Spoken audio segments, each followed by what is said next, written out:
Comic. Because they have no bones. Yo, watch out for your kneecaps. I'm Joe Getcho. And I'm Mike White, and this is the podcast We Like Comics because they have no bones. That's right. Find us on social media at Boneless Comics Podcast or on X at Boneless Comics 1. That's right. So today's episode's going to be a little more gangsta because we're talking about the Yakuza and all the things happening in our comic today. But before we get there, I want to remind you that we are a clean comic book podcast, and so we're going to keep things clean, even if the subject matter isn't. And we're going to chat about comics from Marvel, DC, IDW, Dark Horse, Image, and more. You can also find extra content on bonelesscomicspodcast.com and look for our after shows and bonus content on our YouTube channel at Boneless Comics Podcast. And also, always, never, ever, ever forget to hit subscribe and click the notification bell to get updates. That's right. And if you're interested in more bonus content, let us know in the comments on YouTube. We already have plenty of cool extras like Spidey Joe's one-shots, additional reviews, and even a tour of some of our comic memorabilia from over the years. Yeah. Also, let us know if you'd be interested in more YouTube shorts with comic trivia because that seems to be trending really well for some reason. Sure. My artwork for today's episode is actually our title character, Pearl Tanaka, aiming a gun at a shocked and tattooed Banana Man. It's very important that he's tattooed because that factors into our story Exactly. today. So let's get into the review of our story today. Pearl, number 1 through 12, written by Brian Michael Bendis, and with art and colors by Michael Gaydos, published in 2019 by DC Comics under the Jinxworld imprint. So this is a fairly recent book. Our episode is going to be spoiler-filled, spoiler-heavy. We're not going to avoid spoilers, so maybe wait to listen to this episode afterwards if you plan to read this. If not, listen to us and... Either way, listen to us, I guess, is what I'm trying to say. You better listen to us. We're watching. I want my cut. We probably won't bust kneecaps. We'll probably cut off fingers. I think that seems to be more cut them off. Yeah, exactly. Yeah, exactly. FF7 reference. Yeah. And since we've already covered Brian Michael Bendis and Michael Gaydos in our review of Alias the Underneath, we've kind of decided that this episode we're not going to do an after show because we've really covered that topic pretty extensively. So you should check out YouTube anyway, though, because it has some great stuff. Yeah, check out our other after shows and other bonus content and everything that we do. Yeah. So shifting away from commercial mode, like Joe said, this is going to be pretty spoiler heavy, even in the character synopsis. So our characters for today, we have Pearl Tanaka. She is the main character, daughter of a former tattoo artist in San Francisco and the protagonist of our story. She is a Japanese American with albinism, covered in tattoos from an empty gun that only show when her skin becomes flushed. So, yeah, like most of the time, if she's not emotional or doesn't have like blood rushing to some part of her body, you can't see them. But if something triggers her to become emotional, you can actually see where the tattoos have gone. And so while Pearl is an excellent tattoo artist, she's also just as good at killing. So it's that kind of story, folks. Her father is currently in prison, and her mother has already passed on when the story begins. And she has a very cool, calm, and matter-of-fact temperament about her. So we also have Kimmy, or Kimmy Stern.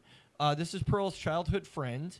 And she won't leave well enough alone and gets pulled into the conflict with Pearl through sheer stubbornness. Basically, Pearl keeps going go in the back, leave, get out of here. And Kimmy's just like, no, I'm staying. And so through her own stubbornness, she is involved in the story, basically. Pretty much. She doesn't have any ties to the Yakuza, and she wants Pearl to kind of just lighten up, party, and have a good time, really. So that's, I wouldn't say that she's comic relief, but she's a lighter character. Yeah. We also have Rick Araki. That's Pearl's boyfriend. He's the only person to recognize the value of the incredibly rare tattoo, an Iraguchi tattoo, that Pearl has on her wrist, being a fellow artist himself. And he has a generally positive, kind of naive even, outlook on life. And now we have Mr. Miyake, which I had to look up. It's either Miyake or Miyake. They say it very fast, but Meike? It looks like Meike. They say it very quickly. Meike. So I was saying Mike when I was reading the story, but that is incorrect. I looked up pronunciation today, so He's the current head of the Yakuza clan in San Francisco, who makes multiple attempts to manipulate or control Pearl in order to further his ambitions with the clan, and he doesn't want to let go of the power that he has. So that's, he's kind of underworld boss guy. Yeah. Right under him is Mr. Miyake's top lieutenant in the Yakuza, Mr. Kai, and he seems to genuinely care about Pearl's well-being despite being allied with Mr. Miyake. Then we also have the Endo twins, Ryu and Rumor, part of a rival Yakuza clan. Ryu and Rumor blew through a fortune starting an unsuccessful business, the Sugar Shack. We will not get into what the Sugar Shack is. Brash and Cocky, this brother and sister duo, are trying to make a name for themselves as big players in the Yakuza underworld. Their methods are really sloppy, and for that reason, they're not really very well liked by the other bosses. And they're kind of darkly comedic characters. So, and then finally, we have Yuko Masako, who's an FBI agent on the trail of Pearl for her very public acts of violence. So it's implied that she might be on the take from the Yakuza, or at least she's willing to deal with Pearl. And so those are pretty much our main characters for the story today. All right. So our actual story here starts off in Volume 1 with Rick discovering a unique spider tattoo on Pearl's wrist and revealing himself as a fellow tattoo artist. Pearl is like, I don't know you, get away from me, tries to walk away, but they're attacked by the Yakuza, where Pearl expertly pulls out a gun and scores a headshot to save Rick's life. And everybody's kind of stunned like, whoa, okay, So when Mr. Miyake finds out, he orders her to become a hired gun for the clan. So then she shows up to a club, and one of the people on her hit list who she's supposed to take out happens to be Rick. So instead of shooting him, she actually shoots another assassin who's trying to take out Rick. And so then Pearl and Rick escape together, having defied the clan traditions. They confront Mr. Miyake. However, the Endo twins are there. They're deciding to do the same thing. So now Pearl and Rick somehow escape, or they let them walk out. And we get some more backstory about how Pearl's mother was actually a notorious Yakuza boss who operated from behind the scenes. And then the Endo twins are leaving Mr. Miyake's. Now they want to go take down Pearl, and Ryu apparently had to get a broken pinky finger in order to seal the deal with their agreement or something. Ask the mob, it's like, hey, are you loyal? I'm going to break your pinky finger, and we're going to prove it. Lovely.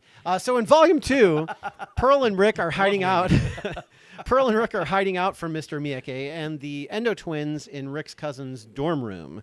So also at the same time, Yuko Masako now is looking for Pearl and files for an arrest warrant and starts snooping around her shop. Kimmy catches wind, takes Pearl away, leaving Rick behind and providing her with a getaway bag that she learned how to make from reading on Google. So she's like, again, not comedy relief, but definitely adds some kind of, levity to the situation. So anyway, so the duo arrive in Portland. They are going to meet up with Kimmy's cousin, only to find Mr. Miyake is already there eating a gyro. Apparently he likes gyros. And it's an amazing gyro. Yes. He makes it a point to say that twice. We need to let's talk more about this gyro. So it's really important that the ratio of oh, never mind. Anyway, back to our story. So he tells Pearl how he was her mother's underboss. So he took over when she died, but then he got a little bit overzealous when he thought that he could turn Pearl into his master tattoo artist, who's also his master assassin. His words. That's, you can't see me air quoting, but that's what I'm doing. I can see it just fine. Oh, good. Excellent. Hey, a brick in the... anyway. So they head to Japan on a private plane so Pearl can meet up with her uncle. However, Rick shows up first, saying that he had enough miles and a suit, so that's why he's there. Anyway, he's following her. During the meeting, Pearl cuts off Mr. Miyake's fingers to take revenge for him lying to her all these years and having the ability to get her dad out of jail the whole time, but never actually doing it, even though she asked about it. So then Mr. Kai tries to object, taking Pearl at gunpoint, but then he gets killed in the process.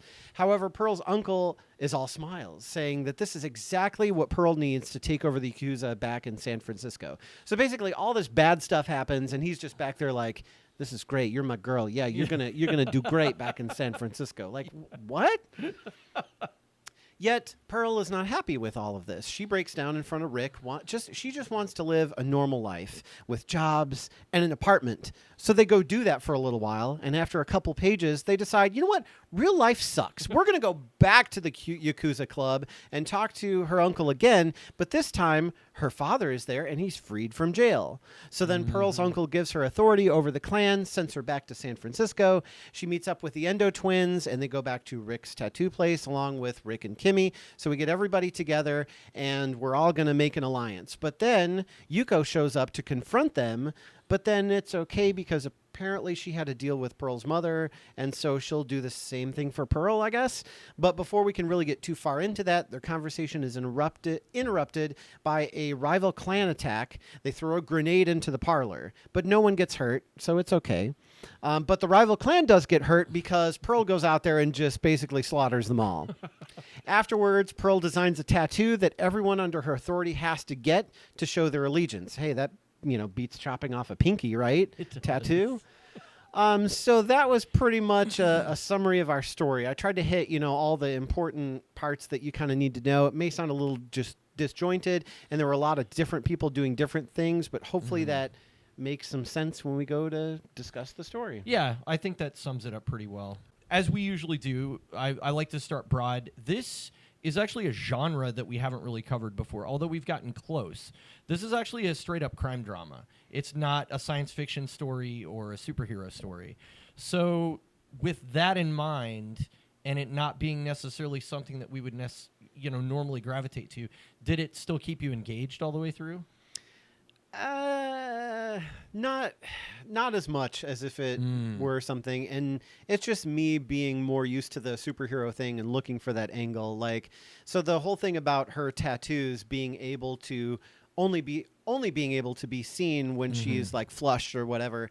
You don't really find that out until later, but you kind of see the tattoo thing sort of happening. And I was hoping that it was some kind of supernatural thing that was going to explain why she's such an expert marksman and, all this stuff. But it ends up just being I used an empty gun and tattooed myself, which I don't know how you tattooed yourself with a gun, but... Well, what I'm unclear on is how she got her back. Because how did she get tattoo her entire back? Well, but there are some things in here that don't quite add up, and we can get to those when we get there naturally. But to answer your question, it didn't keep me engaged. No. Oh, interesting. Okay, this feels like, so the closest comparison I can make to something that I've seen in movies is that this very much felt like a Tarantino movie to me, because it has, I see that. It follows the lives of really violent people, but it doesn't treat them as just sort of amoral characters that you don't root for. Right. Pearl shoots people in the head, multiple people in the first issue, but you're still kind of rooting for her, especially once they get into her backstory and you see all the stuff that she's gone through and who her mother was, and she actually kind of has to go on a journey of basically accepting this violence as this is just going to be my life now, instead, or to reject it, which you talked about in the synopsis. Yeah. There was a moment where she was like, no, I don't want anything to do with this, but then she comes back and she's like, you know what, I want my clan and I want my tattoo shop and I want everybody just to leave me alone. And so her being the boss and taking over for Mr. Miyake that's basically her way of accomplishing that, so, and it's kind of if I have to kill a few people to maintain that, that's going to happen. So that the reason it reminded me of Tarantino is that's kind of what he does, is he tends to focus on really violent people, but then he'll show all sides of them.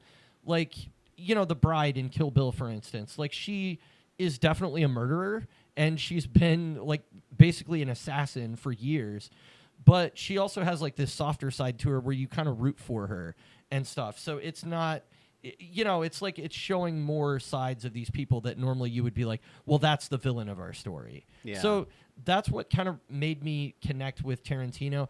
And also the dialogue is so stylized Bendis dialogue that's another thing. Tarantino's dialogue sounds a certain way, and this very much has the Bendis voice where it's this is how the dialogue in this writer's book sound.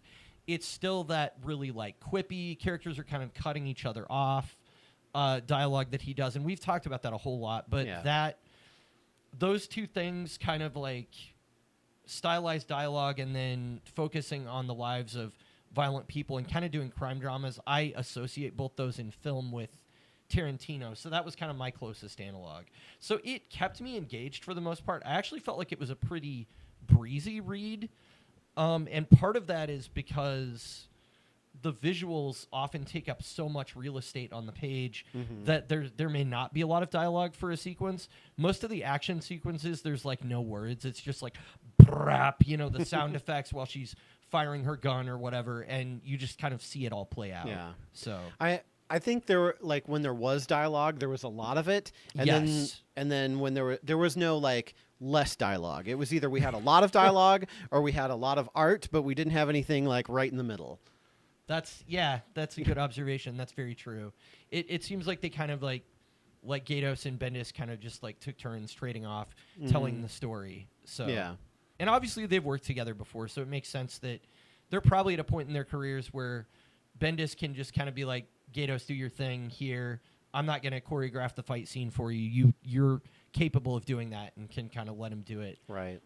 Or remember what we did on Alias in this part? I want to do something kind of similar or something kind of different. You know what I mean? Oh, yeah, I know what you mean. I got you.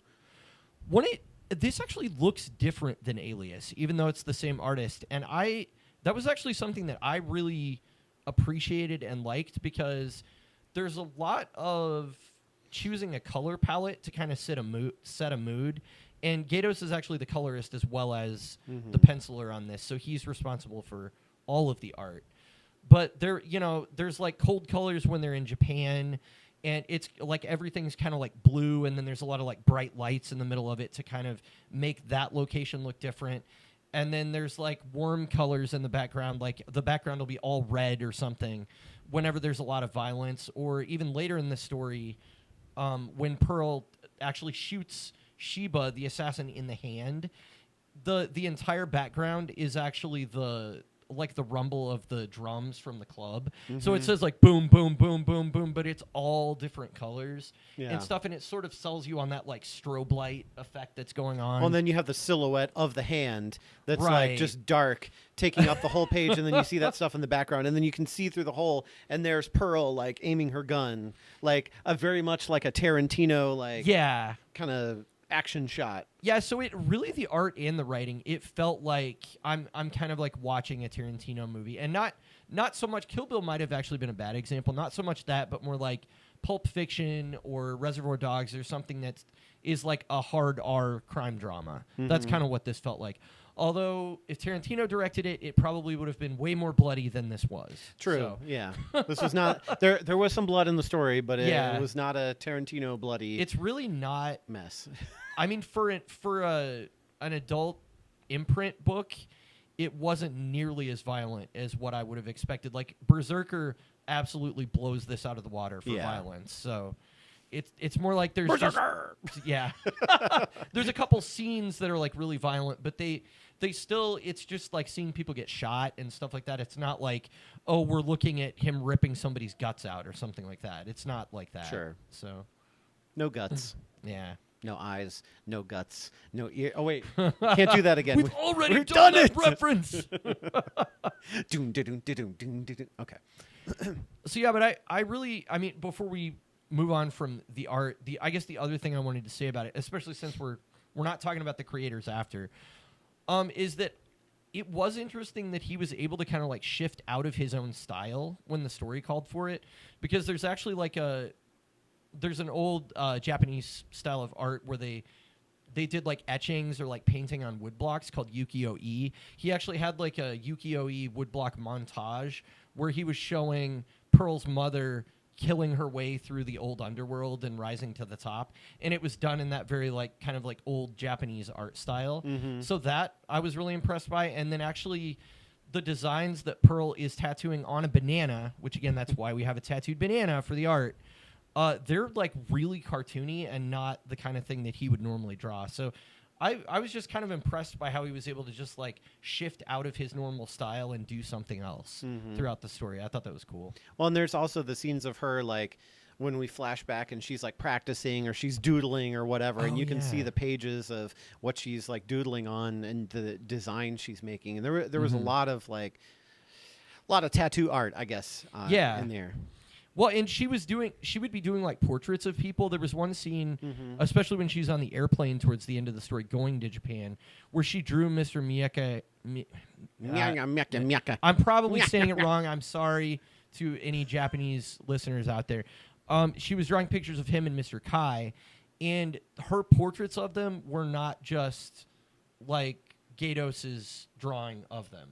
Like it looked different, like somebody else was drawing it. So, yeah, I mean, the art was definitely something in this that caught my attention and grabbed me, and that maybe kept me engaged when there wasn't that much dialogue going on, because I was just kind of looking at everything that was going on visually and kind of dissecting that. So, I don't know. I definitely enjoyed that about it. Did you notice, speaking of the art, did you notice that her tattoos were like disappearing and reappearing before they addressed it in the story? Not consciously, to the fact that I was like, whoa, look at that, what's happening, anything like that, until they, like you said, until they addressed it. And then I kind of was like, okay, wait, what's going on here? And I had to like look back a little bit. Yeah, so I did the same thing, because I thought like, oh, this is a stylistic choice in this panel. She's younger. Maybe he decided not to draw the tattoos on her or something. And in this panel, like they're showing this side of her profile. Maybe she only has tattoos on one side of her face. Because like on the cover right away, you're like, oh, this is a girl with a whole bunch of tattoos. Okay. Right. So then when you read the story, she doesn't have as many that you can see, but then you start to see some here and there, and it just, I don't know, it like doesn't register that that they're appearing and disappearing. It's more just like sometimes you see them, sometimes you don't. Yeah, I thought that was kind of clever to... It was like very understated, and so once they call attention to it, you kind of as a reader go, oh yeah, but then you're not really going to pick up on it until they explicitly state like, no, this is a thing that I do. And I mean, actually it was interesting because she like smokes whenever she's going to see one of the mob bosses beforehand to calm herself down so that she's not flushed around him, which I thought that was a nice touch to be like, because he's really insulted at first. He's like, wait a minute, when you get emotional, this happens. So like, I'm insulted. I've never intimidated you ever. Like you've never, and then we find out later, no, it's because she was like doing something to calm herself.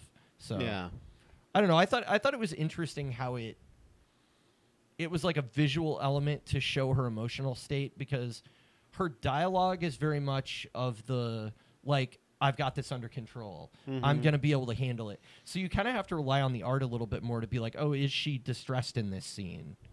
Yeah.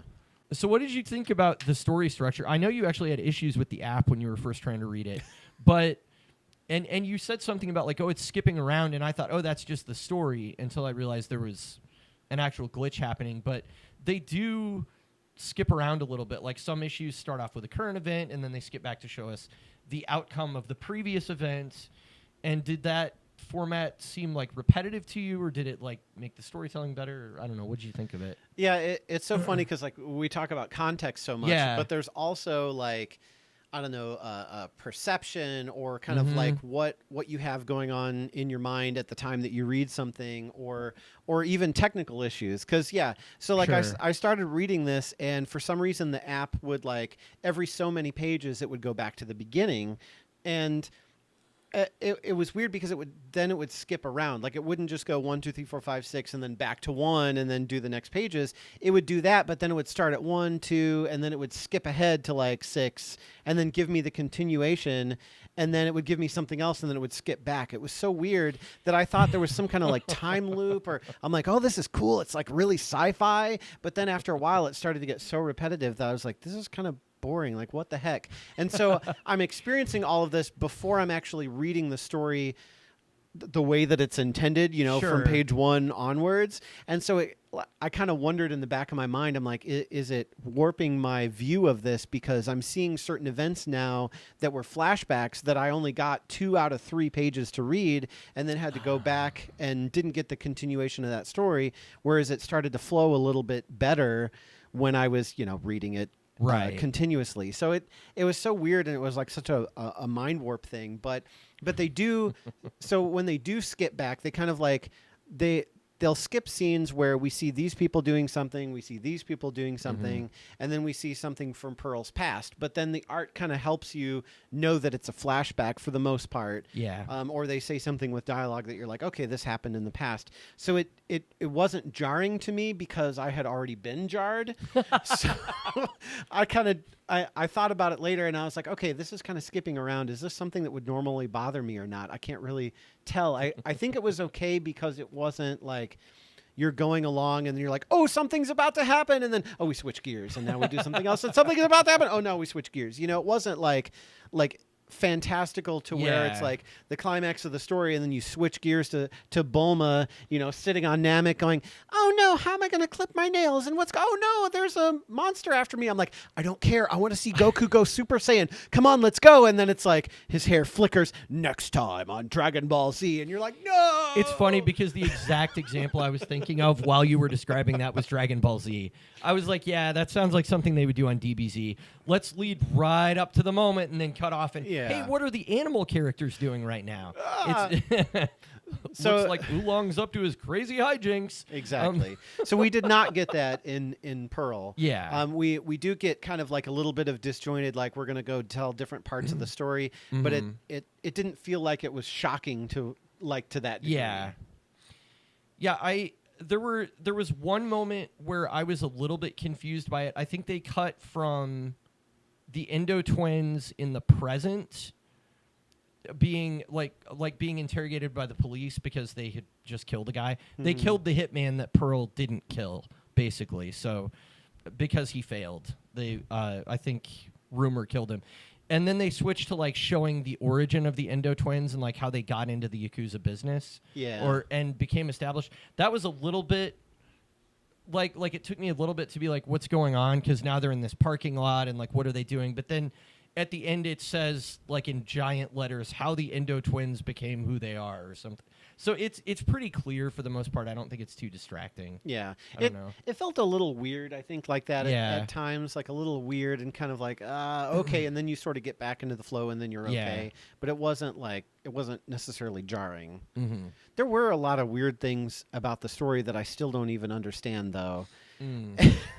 Like, okay, so the biggest one, I think, is, so we know Pearl is the daughter of a Yakuza boss who was like big time, but she like operated from the shadows and all that stuff. But then she was teaching Pearl how to be a tattoo artist, and that was pretty much, she was focusing her on her art, and she didn't want her to live the life of a mobster like she had. She was trying to keep her, hey, I want you to live a normal life, do your art, you know, that sort of thing, and just focus on that, and that's fine.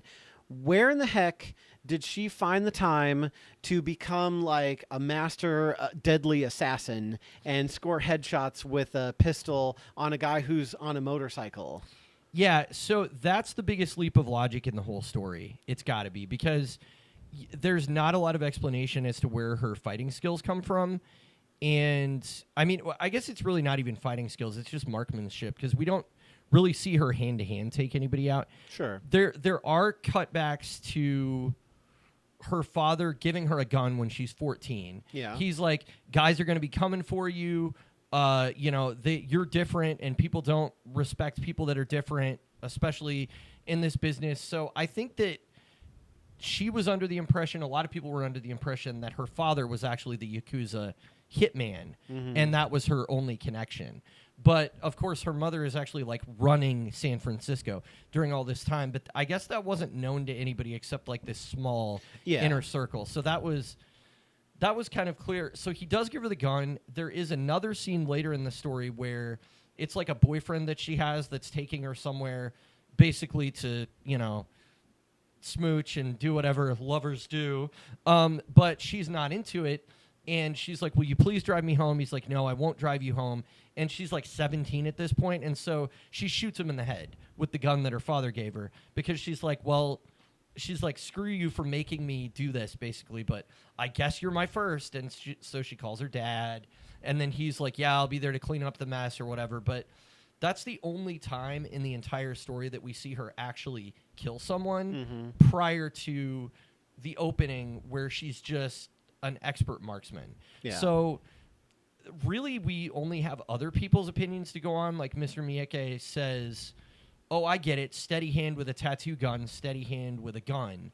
And it's like, yes, but also those skills don't necessarily translate one-to-one. So I definitely think that they could have benefited from a little more, even if it's just like a montage that the artist draws of like, oh, she went and trained at this place to learn self-defense or something. You know, something. Because, yeah, that's a big plot hole. It's like, why is she... Because, I mean, in the climax of the story, there are a lot of guys. And she just, like... I mean, it almost is like that, like the Crazy 88 scene. It was like a V for Vendetta where he just comes out and there's like a group of people all gunning for them and just takes them all out. Yeah. And it's like no problem. It seems like she just does it without breaking a sweat. She like jumps in the air and like crosses her arms with the guns at one point and shoots guys on both sides of her. And I mean, it's really cool visually. Yeah. Like all of it's really exciting action stuff. It's just that there's not... the like groundwork for that wasn't really laid in the story. So if you're listening or watching and you are a tattoo artist, please let us know in the comments section if you are just a natural expert marksman just because you are a tattoo artist. I have a feeling that no one is going to say that they are, but maybe we're wrong because we don't know. But I think if you hold guns like this, you're not going to hit anything that you're intending to hit just because you have steady hands. So... You know what it looked like? It looked like something out of like a John Woo movie from like Mission Impossible 2 from like the late 90s or something like that. It was that kind of style of like action and gunplay and stuff. Just like over the top. Well, so there's that. That's the biggest one. But then there's also like how she got these tattoos and how she did it to where they only show up when her skin is like blood rushes to her skin. Right. And then there was some kind of thing about her albinism. Is that how you say it? Where because she's an albino. She's an albino, but then it was like she thinks that she was born that way, but it was actually because of something her mother did or... Oh, I didn't pick up on that. I thought there was something that her mother did, and that was the reason. And she's like, no, it's a genetic thing. It happens every so many... Oh, yeah. So there was some discussion about that. I think the implication, it was maybe some people in Japan that were like implying that may not be genetic. It may have been something that was done to you or that happened to you. But But we didn't really go anywhere with it to see, well, maybe something did happen. Maybe her mother did some kind of, I don't know, experiment or drug or something, and that's what gave Pearl her powers. Like, that's what I was waiting for the whole time was like, how does Pearl get her powers? How does she get her powers? And maybe that's my fault for thinking that I'm reading a, like superhero book when I'm not. But at the same time, like, she has these tattoos that, only show up under certain conditions, and she's an expert marksman. So how did that come to be? Yeah. And so they do show scenes of like the aftermath of her giving herself the tattoos. And again, it's an empty gun that she's basically tattooing herself with. So I guess the idea is that she has scarring all over her body, where it would normally be a tattoo, so that she didn't actually use ink. It was just like an empty tattoo gun, but she would have scarring in the shape of all those designs that she did. And that was some kind of like grief response after her mother passed away. I guess that was at least how they explained it in the story. So I don't know if there's any realism to like an albino person could get a scar, but it would only show up when blood flushed to the area. I don't know. Because, their skin is so pale. Unfortunately, I haven't had the privilege of having any friends or knowing anyone in real life that had albinism, so I don't know how that works, but that was how they justified it in the story, at least. They were just like, well, because she's so pale, you only see them when blood rushes to the area. And that seemed to kind of be all the explanation they were going to give us. So I don't know. I was more hung up on how did she do her entire back piece while she was laying in the floor and make it look really articulate and like really detailed. I don't know if you can see that, but it's super flexible. Yeah, it's super detailed work. So I was kind of waiting for the reveal, especially because there's like a tiny component of maybe she has like a repressed memory or PTSD that he kind of hits on as a writer, because she goes, yeah, I did it, but I don't remember doing it. And so I was waiting for another ball to drop there where it was like, is somebody going to come out and be like, no, I did that to you, after your mother passed away, because then I was like, I'm not afraid of her anymore, so I'm going to attack Pearl or something like that. It almost seemed like it could have been something done in Retribution or something like that. But what takes that excuse away is that, like, everybody has their own art style. So she would recognize her own art style on herself. Yeah. So I mean, I guess she did do it and then blocked out the memory somehow. But it's kind of weird that story point didn't really get revisited. Yeah. So one thing that you pointed out that I completely missed that I was struggling with was when they kept saying that she tattooed herself with an empty gun, I was thinking that it was like a handgun. Oh. And I'm like, so you took the clip out of a gun and you scratched yourself with it? I was so confused. But tattoo gun with no ink makes so much more sense. Yeah, absolutely. Yeah, just... There's actually... I wanted to mention as I was rereading it this morning, so it'd be fresher in my mind. There are a couple points where Rick actually is, he can be a little bit more on the comedic side in that he is not taking the situation nearly as seriously as it needs to be taken. Like after the first assassination attempt happens, the first thing he does is go to a club and start like tattooing people out in public. And I was thinking right away, like, you're an idiot. What, you were just in the middle of like this attempted mob hit and you're going to go somewhere public? And so he is kind of an idiot. But one of the things that made me laugh was there was one point where he was like admiring the tattoo on her back or something. And he actually goes, he like made the noise or whatever. And so he brings a little bit of levity into the story. We also have Rumor and Ryu, who they're just... They want to be cool so badly, and they're just not. Yeah. I mean, that's basically those characters. So there's a lot of... This is kind of a trope in a lot of, like, crime movies and stuff like that, where there's, like, the tough guy that wants to be cool and wants to impress the boss, but like, it's just, like, you're just such an idiot. and so that's Ryu and Rumor, pretty much. Like, they bring some lightness, even though they are technically threatening Pearl to the story. Or I felt like they did. They seem like the young kids that they're the only reason that they're there is because they're connected. Like, my dad owns the restaurant, or that kind of thing. Or it's like they run amok and they're allowed to get away with it because of who they know. But like a lot of the relationships, I kind of, I don't know, got a little bit lost because, like, we have Rick who keeps showing up and is actually kind of annoying. And why does Pearl put up with him? And I guess the idea is that there's supposed to be some, like, chemistry or love at first sight here. Yeah. But, like, I didn't really get that from reading it and had to kind of, like, tell myself that because I'm looking at this like, this guy, what the heck? And why did you save him? Like, what about him were you like, oh, I should shoot this guy instead of take him out? Just something about him. And really, the only, I mean, not to cut you off, but the only connection they had prior to that hit attempt was that he was the first person to ever recognize her wrist tattoo, know who the artist was, and be amazed by it, basically. And what was up with that tattoo anyway? That wasn't something that they really came back to. It was just like, some famous guy saw me. He was like, oh, your skin is beautiful, and he gave me this tattoo on my wrist. And that was kind of all it was. It seemed like that was just the vehicle to, like, get these two characters together more than anything, because we don't really hear about that artist again. And as great as that guy was, they're really talking about how great Pearl is at tattooing for the rest of the story, not anybody else. So yeah, that felt like another plot point that maybe it was supposed to go somewhere else. I did actually, keeping some of this in mind, I did actually research to see if there's more story out there, because this feels pretty much like it has a beginning, middle, and end, and it kind of comes to a conclusion. But I was like, there are a few things that are kind of not wrapped up. So apparently Bendis' relationship at DC fell apart after all these series came out.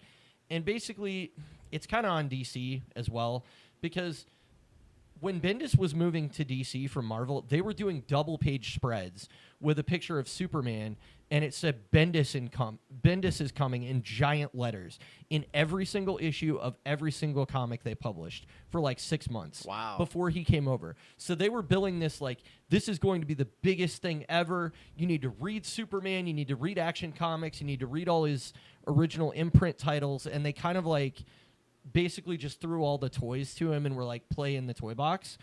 So his sales didn't translate to whatever astronomical figure they were expecting. Sure. So then, because things at Warner Brothers have been kind of a mess for as long as I can remember, they were like, oh, well, I guess we, don't need you here at our company after all. So there actually is a Pearl Volume 3, but it's at Dark Horse. They published it. So the first 2 volumes are published by DC, and then there is actually continuation published at Dark Horse, and it's actually called Pearl 3. So there you go. Okay. Even though these are both just called Pearl. So it is possible that there's more context and story in that future volume, but we can't really take that into account because all we have are these 2. And also, I don't think this was ever intended to run on and be something else. I feel like it's something where maybe he was like, oh, I don't feel like I'm done with these characters. I'm going to continue with it later. So... Yeah, I kind of felt like a sense of ending of, you know, her story's just beginning as a Yakuza boss or whatever. Right. But the story was more about her coming to terms with that and getting there than actually running. You know, we don't need to see her as a crime boss running things. I don't know. Maybe we do in Volume 3, but it didn't seem from 1 and 2 that that's really somewhere where we needed to go. The whole goal of this was to get to the end where she's made peace with, you know, her mother's death and everything that she's experienced in the story. One thing I was thinking about while you were talking about is when she goes to Japan and everybody is so willing to help her. Yeah. Did that not take a lot of the dramatic tension out of the story? It really did, because her uncle was just like all smiles and, hey, I'm glad you're here and whatever you need, and let me get you set up with this, and hey, let me bring Mieke in, and hey, if you want to cut off his fingers and, you know, go right ahead, and hey, Mr. Kai is threatening you, well, let's just, you know, take him out. And I was shocked that they killed Mr. Kai because he'd been... So just to frame it, you know, for the audience that hasn't read it, there's a whole flashback sequence where they show she was like a little girl and she dropped some money that her mother gave her. She was like, oh, she's going to be ashamed of me and I'm going to be in so much trouble. And he was like, no, I'll give you like $40. We all get a do-over. And everybody that gives somebody a do-over gets a do-over themselves or something. And it was kind of like he was protective. And even early in the story, he's working for Mr. Mieke, but... he also was like kind of trying to take care of her. He's like, I can't believe you shot someone and you didn't get rid of the gun. Yeah. That's like the first thing that you see in every episode of every television show ever. And she's like, well, it's my gun that my father gave me. Like, I'm not going to get rid of it. But it seemed like he was kind of like a surrogate father to her in a lot of ways. And they just like off him in that one scene. Yeah. And then there's no kind of like emotional fallout for her for that at all. It's kind of treated like, just like, well, he's dead now. Let's get on to the next story point. Well, I guess some of the idea was that she thought that these guys were her friends, right? But in actuality, they were kind of just pacifying her so she wouldn't know that this was actually all hers. And so when Kai gives her the money that, you know, for her mother, it's actually her mother's money anyway. So it's not like he gave Pearl something out of the kindness of his own heart. He gave her something that was already hers anyway, that she didn't have to earn, but made her feel like she had to, you know, earn it, or it was some special favor. That's true. So maybe that's why she was kind of just like, you guys were being nice to me, but actually you weren't. You were being nice to me to pacify me, and you know, you'll get what's coming to you. Because there's a lot of like push and pull, like with Mieke and also the Endo twins, because they go from like, okay, we're assassins, we're gonna go, you know, take care of our hit list, to then they show up with Pearl and Rick and everybody, and somehow Pearl and Rick walk away from the situation. The Endo twins stay and they talk to Mieke and everybody, and so Pearl and Rick go off, and so then everyone else has to catch up to them, and the Endo twins are like, oh, I got my finger broken, but now we're all agreed that we need to go kill Pearl. And I'm just like, what just happened? I was so confused by that. Part. So I reread it today. And because I was confused by it the first time. They go right from that into the flashback about her mother. I think the implication is that her mother's reputation still commands so much respect within that environment that they were like, we'll hear her out and we'll let her just walk out of here because we're still... her father actually says a couple pages later, people are still afraid of your mother and she's a ghost now. So it's like... the legacy that her mother had created, I think, created an environment where while Pearl wasn't untouchable, they were still a little bit hesitant to like do anything about her because they're like, well, how do we handle this? Because we don't want like the wrath of God to rain down upon us, basically. So Okay. I think that's what they were implying, but it's really just done by. We have this story beat. Rick goes like, "What the heck? How did that happen? How did they let us walk out?"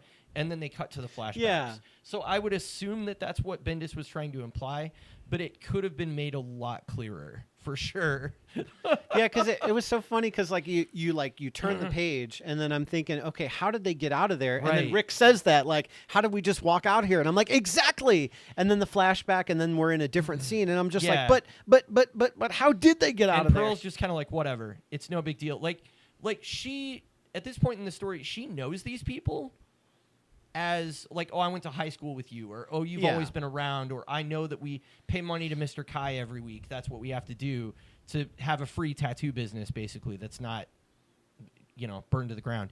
And so that all makes sense that she's kind of been around this her whole life, but yeah, you would think that there would have been more fallout there, especially because she marches right into Mr. Miike's den pretty much, and she's like, yeah, so that guy that you wanted me to kill, not only did I not kill him, I brought him here with me, and the assassin that you sent, I shot him through the hand. Like, holy crap. Like that, yeah, in like any normal crime drama story, you would expect that to be the end of her, or there at least to be like a huge action sequence there or something. Yeah. So yeah, that was, I mean, it was weird. Just from a pacing standpoint, it was weird. And that's what I mean about like understanding some of the dynamics between the Yeah. characters, or like you said, her reputation or her mother's reputation that had preceded her. Because I guess that kind of helps it make a little more sense of like, why are they keeping this kid around? Right. Why are they letting her run the tattoo parlor? Why are they putting up with her shenanigans? Well, because they have to. They're stuck with her because they're too scared to do anything about it. So they're like, well, what's the best way that we can handle this girl? And so when he finally finds out that, oh, not only is she a great tattoo artist, but apparently she's an expert marksman, he's just like, well, that's great and wonderful and makes complete sense to me from a story standpoint. So I'm going to put you to work as, my assassin, because that's how I can best use you. Instead of like, okay, you're getting too much. You're a threat. I'm worried about you. I'm going to take you out. None of that stuff crosses his mind. Well, and Miike really sealed his own fate because so at first he's like, you have an obligation now. You're going to kill these people. I'm going to give you a list of names. Well, he says, I'm going to give you a list of names. You're going to take care of them. But yeah. She knows what that means. And Kimmy in the background goes, oh my gosh, does he want you to sleep with all those guys? She's like, no, you idiot.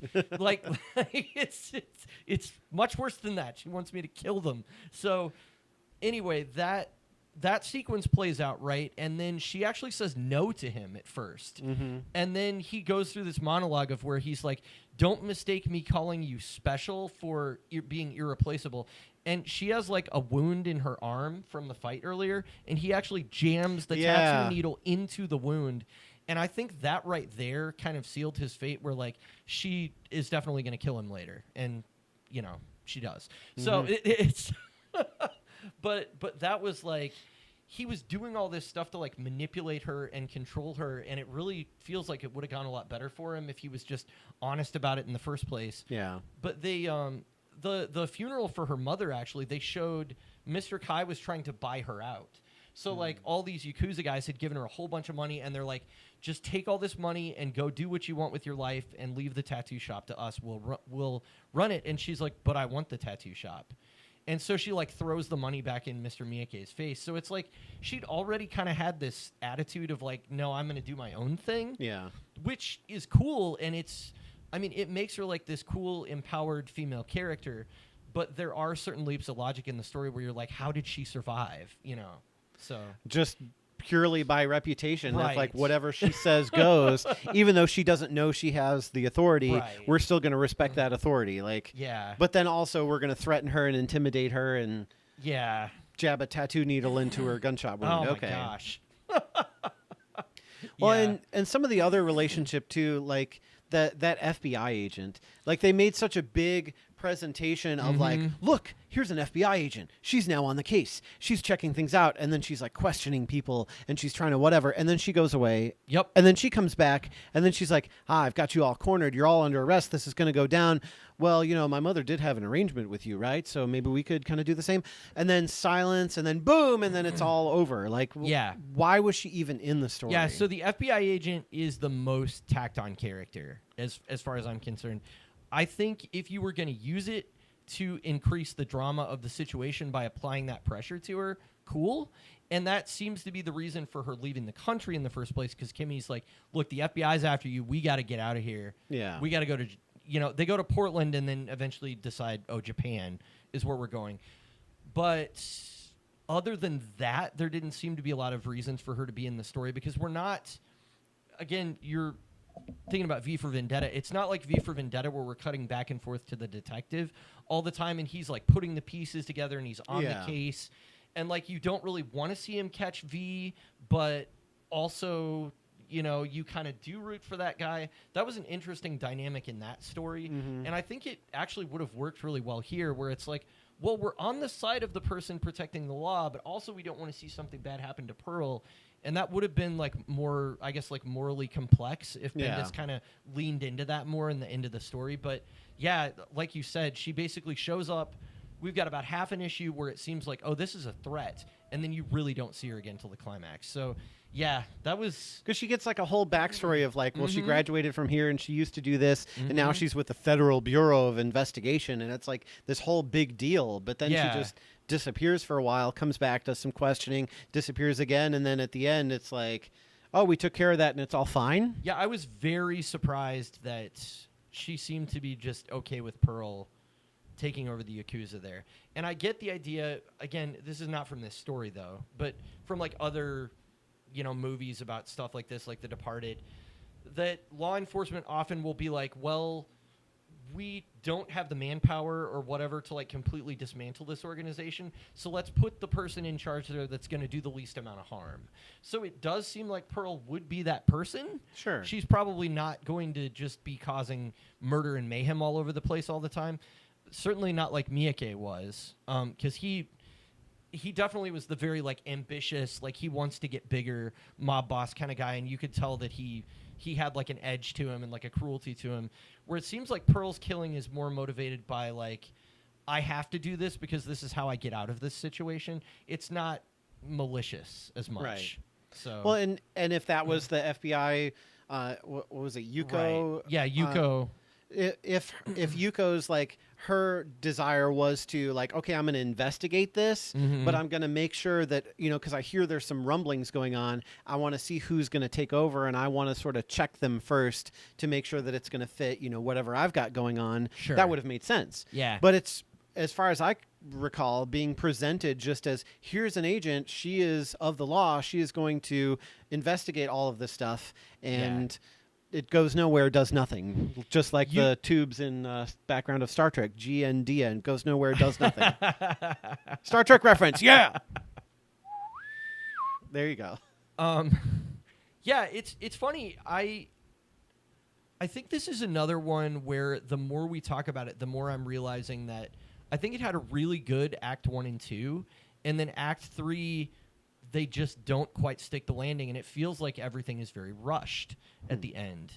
And the FBI agent storyline is part of that.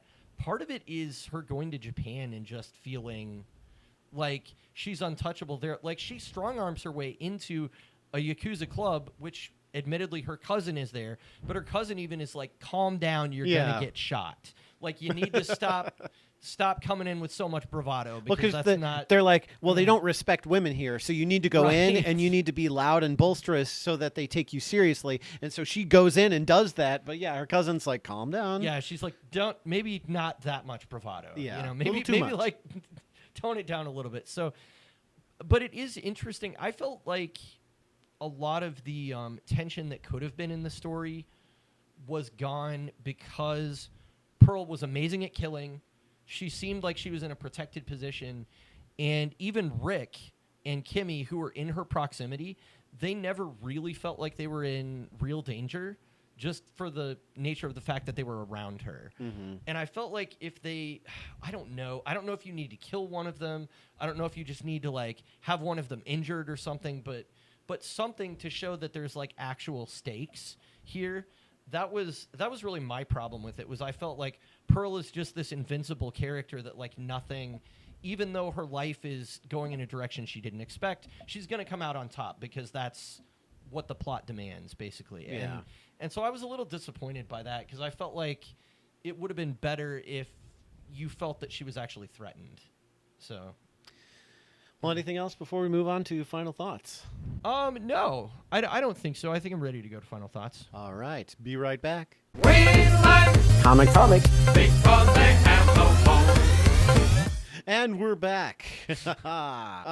You went last time, right? Yeah, I think I So, went first last time. I guess Yeah. I could go first this time. I'm still mulling it over, so let me hear what Okay. you have to say, and then I'll figure out where I land on it. So this is always one of those tough ratings because when you look at it as something that someone produced, it's not that it's like it has no redeemable qualities and it's just garbage.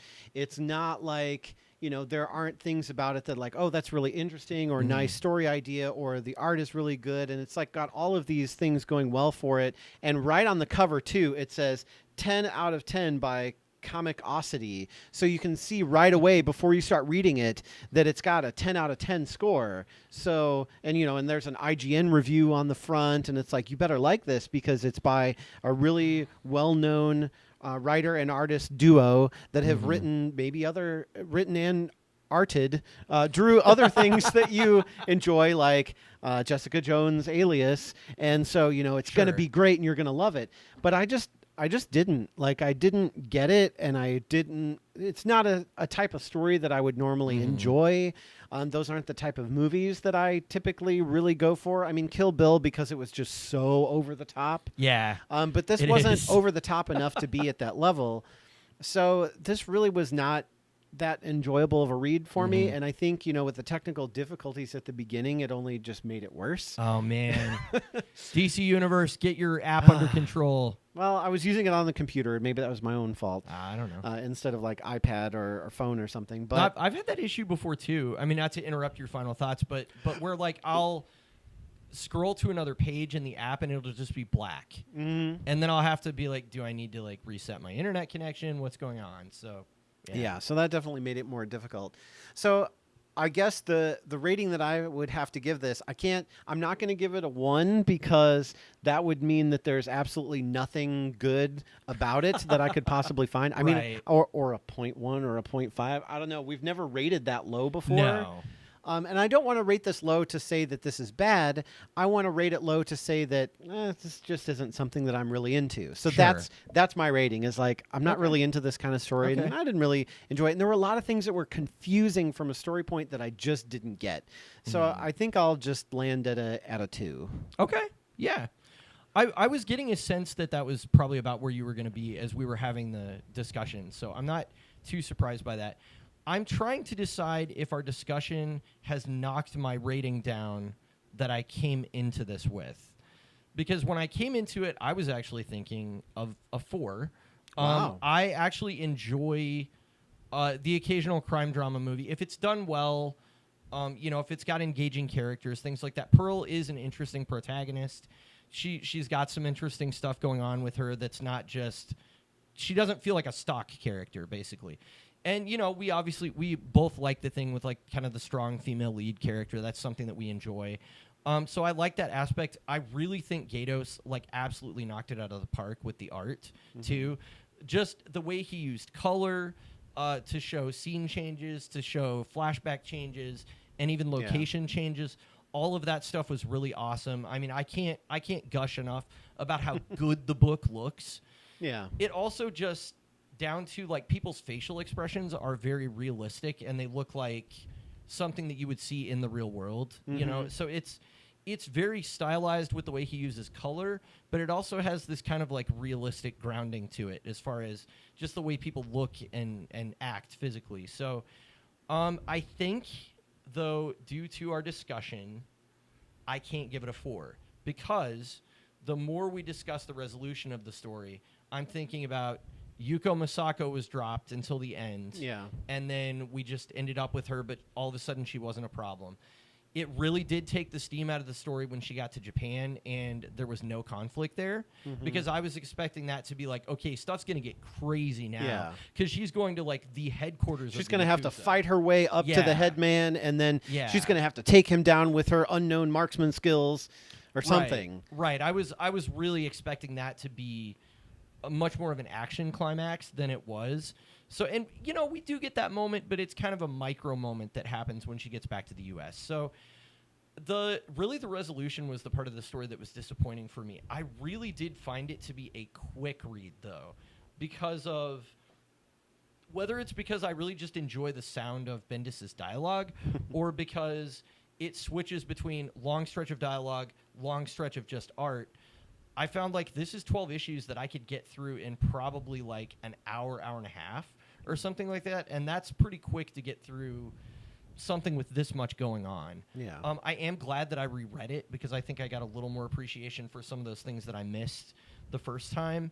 But I think 3.5 is probably where I'm going to land at it. It's not a 4, again, because you just didn't stick the landing with it. And we've generally been pretty positive on Brian Michael Bendis' work in the past, but it makes sense to me that you're just like, it's not my genre. So, so it's not, you know, if it's not your genre, you're not going to take to it, really.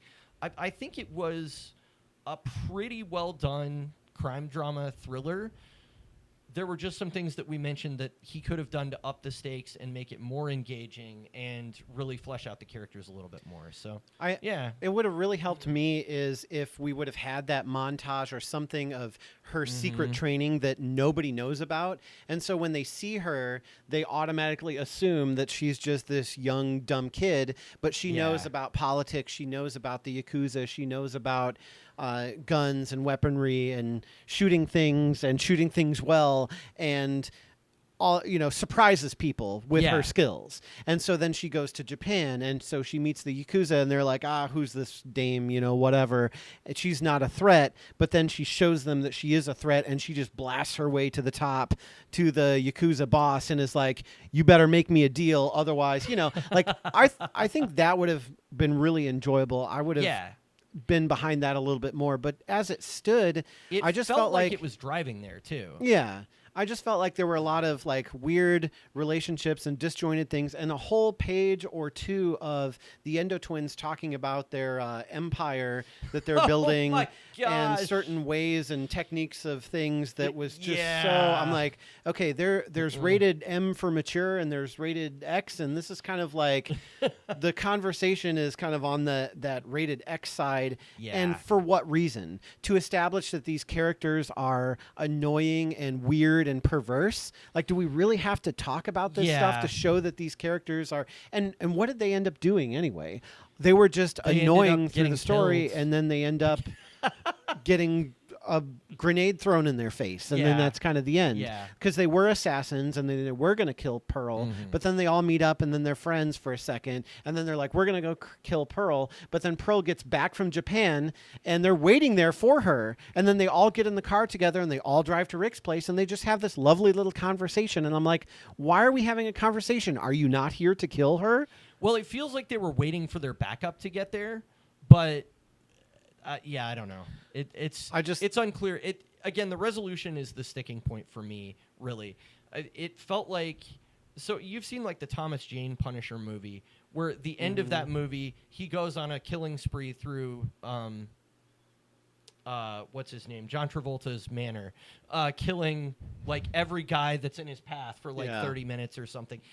It really felt like that's where we were going with this story. So it's kind of like how they used the Borg on Star Trek Picard Season 1, where they're like, hey, all these Borg might go bad. Something bad might happen when the Borg go bad. They're XBs right now, but it might not be okay. And then when they do, they literally just jettison them into space, and it's like not a problem at all.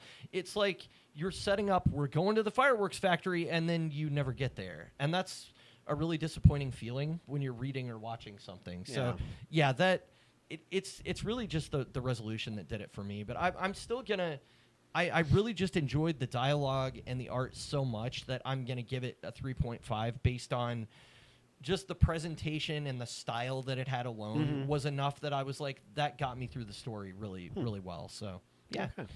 So we got 3.5, and you have a 2, so what is that, like a 2.75 or something like that? I'll have to figure out the math later. It's okay. There we go. Well, That's hopefully Pearl. you enjoyed the resolution of this episode of We Like Comics Because They Have No Bones. Make sure that you rate us on your podcast platform of choice. Also, comment, like, subscribe on YouTube. Let us know what you think. Do you agree with us? Do you think I'm totally off base? Did we miss some key point of information that would have totally changed our scores? Let us know in the comments. And also be sure to check out the after shows, which there won't be one for this episode, but check out the other ones where our discussion continues. That's right. So, again, don't forget to post on social media at Boneless Comics Podcast or on X at Boneless Comics 1 using the hashtag Boneless Comics Podcast for all of your questions and comments. And next episode, we will get dangerous by discussing Darkwing Duck Foul Play by Amanda Dabert and Carlo Loro, published in 2024 by Dynamite Comics. Another recent comic. So, yeah. But next episode should be a lot of fun to talk about Darkwing Duck. We've been fans for a long time. And to dive into a comic book, I think we've been looking for one for a while. So it'll be fun. So thanks so much for listening, and we'll see you next time.